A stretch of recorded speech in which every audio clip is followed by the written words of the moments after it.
Welcome to the quick introduction video for Desire to Learn version 10, brought to you by UWM's Learning Technology Center. In this video, you will be introduced to some of the changes to the D2L environment in version 10. In particular, we will look at changes to the user interface, navigation, changes in functionality, and a side-by-side comparison of updates to the content area. We will finish this introduction by quickly showing you some of the exciting new features in Dropbox, discussions, and grades. Please keep in mind that more detailed help will be available under Need Help Using D2L when you first log in. In version 10, the D2L interface has been streamlined to reduce page clutter and redundancy. One of the ways in which D2L has attempted to do this is through the use of a minibar.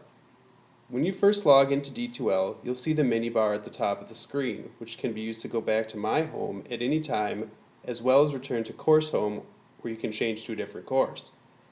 When in the Course Select drop-down menu, you also have the option of pinning courses so that courses you frequently use stay at the top. You will also see that Log Out is no longer featured on the navigation bar. Now you log out from your personal profile in the top right. From the personal profile, you can also edit your profile, set your notifications, and modify your account settings, as well as log out. With this upgrade, there have also been changes made to the My Home page. Your course list has been moved from the right to the left side, and important D2L news and help files have been moved to the right.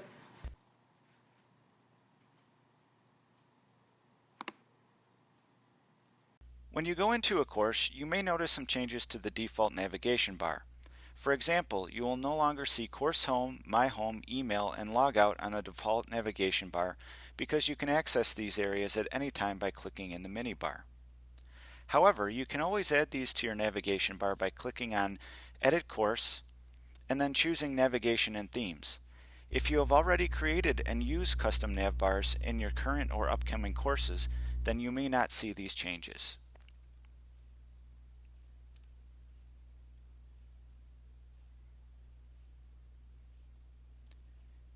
In some areas of D2L, such as Dropbox, or in this instance grades, the main navigation bar will disappear. The advantage of this is that you are provided more screen real estate to work in your course site. However, the challenge is that it may be confusing knowing how to navigate to other areas in your course. To return to the course homepage, you simply need to click on the course title in the minibar. As you can see, the news area in D2L has been moved from the right to the left side. Also, be aware that news items created before the upgrade may not immediately show up in the news area. To display these items, click on the drop-down menu next to News, select Go to News tool, and then click on the title of the news item you'd like to change. Scroll down to Availability and set the start date as Now. Finally, click Update at the bottom of the page, and your news item will now be displayed on the course home. In this version of D2L, many of the left-hand navigation boxes have been replaced by buttons and menus along the top of each tool. Let's look at content as an example. You can see that in the old version, View Content, Manage Content, and Course Files appear on the left, and in the new version, these options appear along the top. Before, you would click on New Topic along the top to add files or links to your content page. Now you click on the Add Content drop-down box and choose which type of content you'd like to add. Reorder and Reports that used to show up on the top and in the left-hand content area, respectively, now appear under More Actions.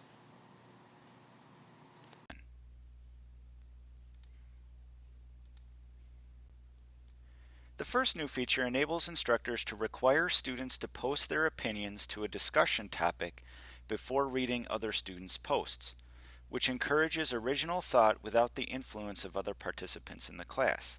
This would be useful if you didn't want students' initial responses affected by what others have written, and it eliminates lurking in discussion forums.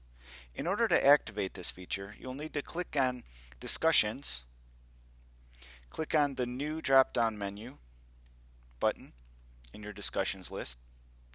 You want to choose a new topic. When you select a forum and give it a title, one thing you'll notice is that as you slide down to the options, that one of the new options, the third one down, is a user must compose a message before participating in the topic. Select this button and click Save. And the restriction will be enforced in this particular discussion topic. Another great feature in D2L version 10 is the ability to save feedback as a draft in Dropbox folders. In the old version, as soon as you entered and saved feedback for students in the Dropbox, that feedback was immediately available to them.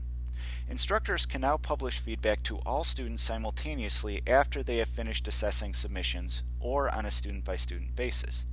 To do so, you should click on the title of the Dropbox folder and then scroll down to the student submissions. Click on Grade and Leave Feedback.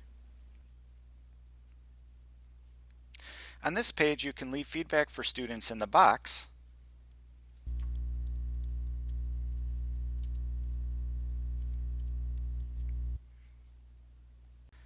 but unlike the old version of D2L, you are able to save a draft of your feedback.